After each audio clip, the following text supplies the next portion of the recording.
The chair recognizes Representative LaGrand.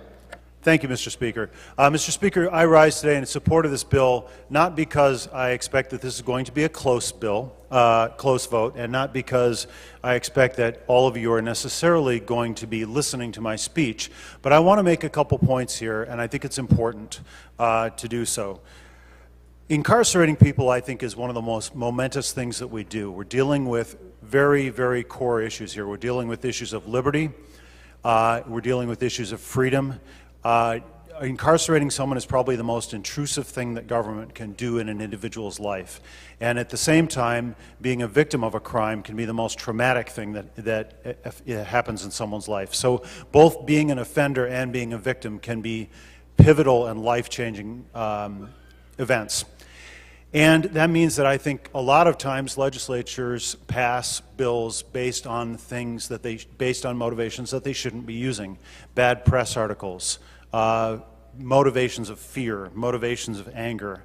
And this bill today is, I think, a milestone in how we as a body approach the issue of criminal law, because this bill suggests that what we really ought to be about, all of us here, when we deal with issues of incarceration, is the question of public safety. And if we all are ultimately concerned first and foremost about public safety, then we should be analyzing all of our criminal justice policy using evidence-based practices, not passing legislation based and not passing policies which will be based on anything other than the question of how we can achieve the goals of public safety. And evidence-based practices are a pivotal shift for us in how we think about that. So I am proud of Senator Prose and the other individuals who worked to pass this bill. I am proud of all of my colleagues who worked to support this bill. I am proud in advance for all of you for voting for it if it goes the way the last couple votes did. But I want to also underscore there's a very important and very small part of this bill that I want to draw your attention to, and that is Section 3, subsection E. And this section suggests that what we also ought to be doing in criminal cases is facilitating victim-offender dialogue if the victim is willing.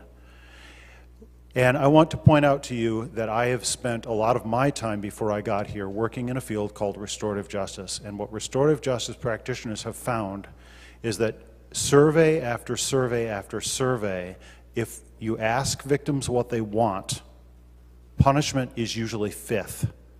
The first thing victims want is they want to know why this happened to them. The second thing they want is they want to tell their hurt. The third thing they want is they want a sincere apology. The fourth thing is usually restitution, and the fifth thing is incarceration.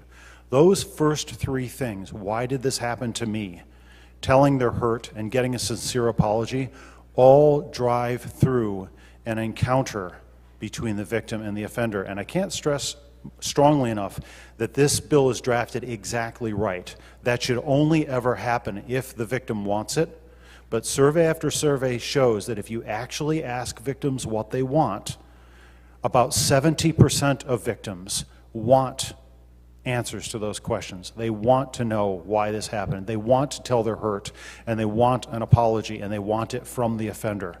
So this small part of this bill can change the world. It can change this state, and if we actually have the will to follow through on programs that will allow victims to have encounters with offenders, we will change the shape of how we deal with the brokenness that comes from offenses in our state. So I cannot, again, emphasize how excited I am that this language is here and how proud I am of all of the people that worked to make this bill come to this point and how strongly I am in favor of it. Thank you, Mr. Speaker.